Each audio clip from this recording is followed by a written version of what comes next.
శ్రీ శివమహాపురాణము రుద్ర సంహిత పార్వతీఖండ అధ చతుస్త్రింశోధ్యాయ. అనరణ్యుడు.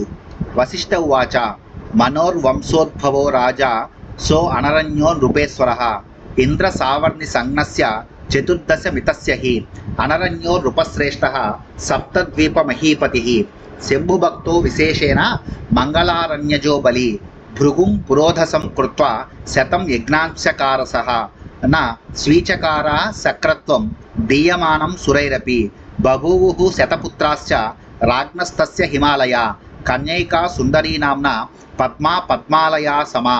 వశిష్ఠుడిట్లు పలికెను. ఇంద్ర సావర్ణి అను పేరు గల 14వ మనువు యొక్క వంశములో అనరణ్యుడను చక్రవర్తి జన్మించెను. అనరణ్య మహారాజు 7 ద్వీపములతో కూడిన భూమండలమునకు ప్రభువు. మంగళారణ్యమునందు జన్మించిన బలశాలియగు ఆ మహారాజు ప్రత్యేకించి శివభక్తుడు.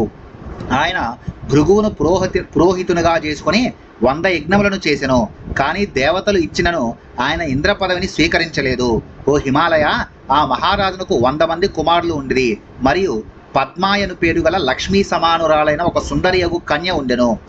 స్నేహ పుత్ర శతకే కన్యాయ చ తతోధిక నృపస్య తస్య తస్యాం హి బభూవ నగసత్తమ ప్రాణాదిక ప్రియతమా మహిష్య సర్వయోషిత నృపస్య పత్న్య 50 సర్వసౌభాగ్య సంయుతా సా కన్యా యౌవనస్థ చ బభూవ స్వపితుర్గృహే పత్రం ప్రస్తాపయామాస సువరానయనాయ సా ఏకదా పిప్పలా దర్శిగంతుం స్వాశ్రమ ముత్సుకః తపస్థానే నిర్జనే చ గంధర్వం స దదర్శః.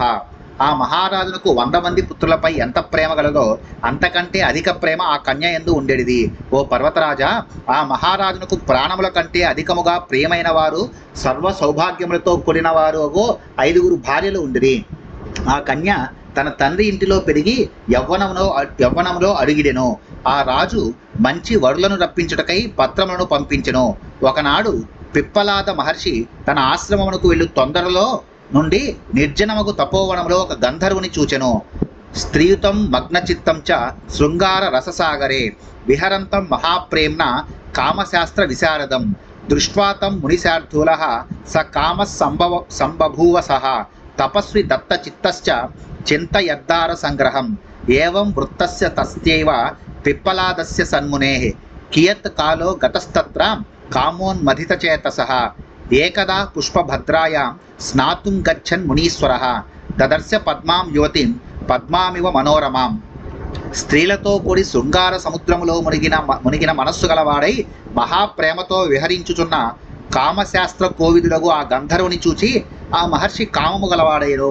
ఆయన మనస్సును తపస్సునందు లగ్నము చేయజాలక వివాహమాడవలని తలపోసెను. ఈ తీరున కామము చే పీడింపబడిన మనస్సు గల ఆ పిప్పలాద మహర్షి కొంతకాలమును గడిపెను.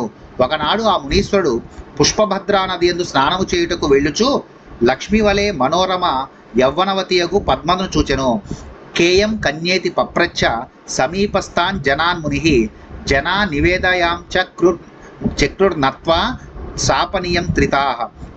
ఆ మహర్షి సమీపములో ఉన్న జనులను ఈ కన్య ఎవరు అని ప్రశ్నించెను. శాపభీతులకు జనులు నమస్కరించి ఇట్లు నివేదించిరి. జనావూచుహు అనరణ్య సుతేయం వై పద్మానామ రమాపర వరారోహ ప్రార్థ్యమాన నృపశ్రేష్ఠైర్గుణాలయ. జనులిట్లు పలికిరి. అపర లక్ష్మీదేవి అనదగిన ఈ సుందరి అనరణ్యుని కుమార్తె. ఈమె పేరు పద్మ. సద్గుణములకు నిలయమగు ఈమెను వివాహమాడవలనని శ్రేష్ఠులకు రాజకుమారులు గోరుచున్నారు. బ్రహ్మోవాచ తచ్చుత్వా స మునిర్వాక్యం జనానాం తథ్యవాదినాం చుక్షోభాతీవ మనసి తల్లిప్సుర భవచ్చసః ముని స్నాత్వా భీష్టదేవం సంపూజ్య విధివచ్చివం జగామ కామీ భిక్షార్థమనరణ్య సభాంగిరే రాజా శీఘ్రం మునిం దృష్ట్వా ప్రణనామ భయాకులః మధుపర్కాదికం దత్వా పూజయామాస భక్తితః కామాత్ సర్వం గృహీత్వా చ యయాచే కన్యకాం మునిః మౌనీ బభూవ నృపతిః కించిత్ నిర్వక్తు మక్షమః. బ్రహ్మ ఇట్లు పలికెను. సత్యమును పలికే జనుల ఆ మాటలను విని ఆ మహర్షి మనస్సునందు చాలా క్షోభను పొంది ఆమెను పొందగోరినాడు. ఓ శైలరాజా, కామియగు ఆ మహర్షి స్నానమును చేసి ఇష్టదైవమగు శివుని యథావిధిగా పూజించి భిక్ష కొరకై అనరణ్యుని సభకు వెళ్ళెను. రాజు మునిని చూచి భయంతో కంగారు పడి వెంటనే నమస్కరించెను. మరియు మధుపర్కాదులను ఇచ్చి భక్తితో పూజించెను. ఆ మహర్షి సత్కార ద్రవ్యములలో తనకు నచ్చిన వాటిని స్వీకరించి కన్యను తనకిమ్మని కోరెను. రాజు ఏమీయూ చెప్పజాలక మౌనముగా నుండిపోయెను. మునిర్యయాచే కన్యాం సతాం దేహీతి నృపేశ్వరం అన్యథా భస్మసాత్ సర్వం కరిష్యామి క్షణేన చ. సర్వే బభూరాచ్చన్న గణాస్తత్తేజసా మునేః రురోధ రాజా సగనో దృష్ట్వా విప్రం జరాతురం మహిష్యో రుదుః సర్వా ఇతి కర్తుమవ్యవస్థితాః. మూర్ఛామాప మహారాజ్ఞి కన్యామాతా శుచాకుల బభూవుస్తనయాః సర్వే శోకాకులితమానసాః.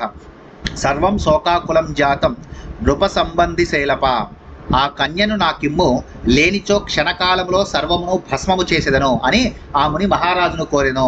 ఓ మహర్షి, రాజ పరివారమంతయు ఆ ముని యొక్క తేజస్సుచే దిగ్భ్రాంతులైరి. రాజు ఆ ముదుసలి బ్రాహ్మణుని చూచి బంధువులతో సహా రోదిల్లెను. అతని భార్యలందరూ ఏమి చేయుటకు తోచక ఏడ్చిరి. కన్య యొక్క తల్లియగు మహారాణి దుఃఖపీడితురాలై మూర్ఛిల్లెను. కుమారులందరూ శోకావిష్టమగు మనస్సు గలవారేరి. ఓ పర్వతరాజా, రాజ సంబంధి జనులందరూ శోకము పట్టజాలకపోయిరి. ఏతస్మిన్నంతరే ప్రాజ్ఞో ద్విజో గురురనుత్తమః పురోహితశ్చ మతిమాన్ ఆగతో నృపసన్నిధిం. రాజా ప్రణమ్య సంపూజ్య రురోధ చ తయోః సర్వం నివేదయాం చక్రే పప్రచ్యోచితమాసు తత్. అధరాజ్ఞో గురుర్విప్రః పండితశ్చ పురోహితః అపిద్వౌ శాస్త్రనీతిజ్ఞౌ బోధయామాసతుర్నృపం. శోకాకులాశ్చ నృపబాలాంశ్చ కన్యకాం ఉత్తమాం నీతిమాదృచ్య సర్వేషాం హితకారిణీం.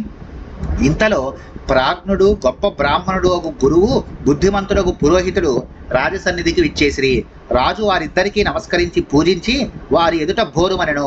వారు ప్రశ్నించగా అతడు ఉచిత రీతిని వృత్తాంతమునంతను నివేదించెను.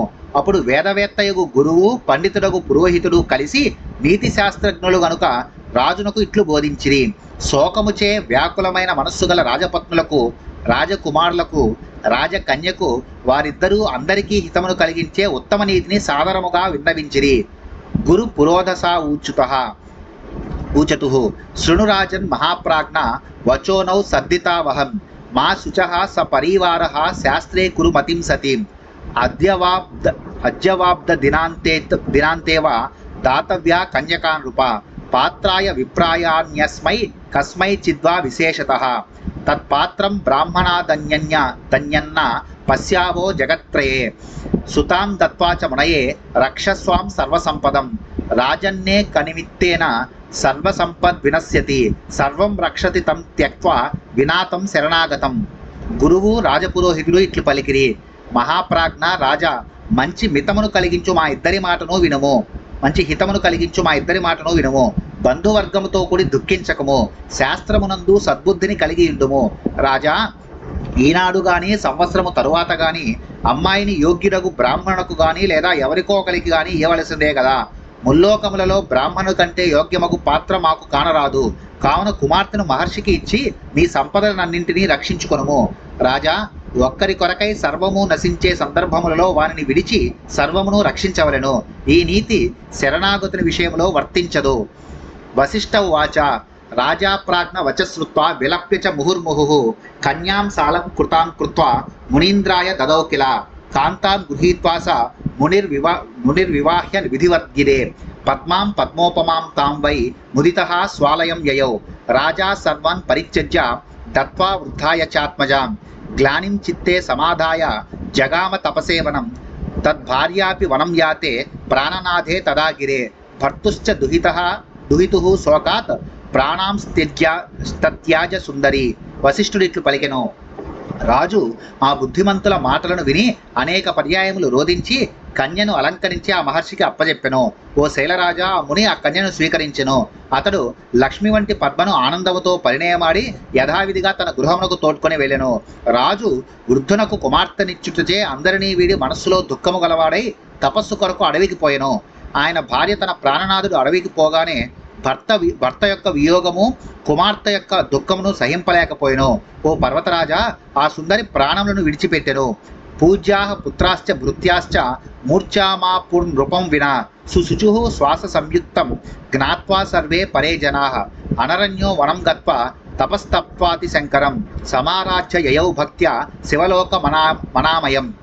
నృపస్య కీర్తిమాన్ నామ్నా జ్యేష్ఠపుత్రోధధార్మికः పుత్రవత్ పాలయామాస ప్రజారాజ్యం చకారः ఇతి తే కథితం శైలానరణ్యచరితం శుభం కన్యాం దత్వా యథారక్షం ధ్వంసం చాప్యఖిలం ధనం శైలరాజత్వమప్యేవం సుతాం దత్వా శివాయ చ రక్ష సర్వకులం సర్వాన్ వసాన్ కురు సురానపి. రాజు లేకుండుటచే పూజ్యులకు అమాత్యాదులు రాజపుత్రులు మరియు సేవకులు కూడా మూర్ఛను పొందిరి. ఈ వార్తను ఎరింగిన ఇతర జనులందరూ నిట్టూర్పులను విడిచి దుఃఖించిరి. అనరణ్యుడు అడవికి వెళ్లి శంకరుని ఉద్దేశించి గొప్ప తపస్సును చేసి భక్తితో శివుని ఆరాధించి దుఃఖరహితముగు శివలోకమును పొందెను. తరువాత ఆ రాజు యొక్క జ్యేష్ఠపుత్రులకు కీర్తిమంతుడు ధర్మబద్ధుడై ప్రజలను పుత్రుల వలె పాలించి రాజ్యము నేలెను. ఓ పర్వతరాజా, అనరణ్యుడు కన్యను ఇచ్చి సర్వసంపదలను వంశమును రక్షించుకున్న ఈ శుభవర్తాంతమును నీకు వివరించితిని. ఓ శైలరాజా, నీవు కూడా ఇదే తీరున కుమార్తెను శివునకు ఇచ్చి కులమునంతను రక్షించుకొనుము మరియు దేవతలందరినీ నీకు వసులగునట్లు చేసుకొనుము. ఇది శ్రీ శివమహాపురాణే రుద్ర సంహితాయాం పార్వతీఖండే అనరణ్య చరితవర్ణం నామ చతుస్త్రింశోధ్యాయ. శ్రీ శివమహాపురాణంలో రుద్ర సంహిత యందు పార్వతీఖండములో అనరణ్య చరిత వర్ణనం అనే 34వ అధ్యాయము ముగిసినది.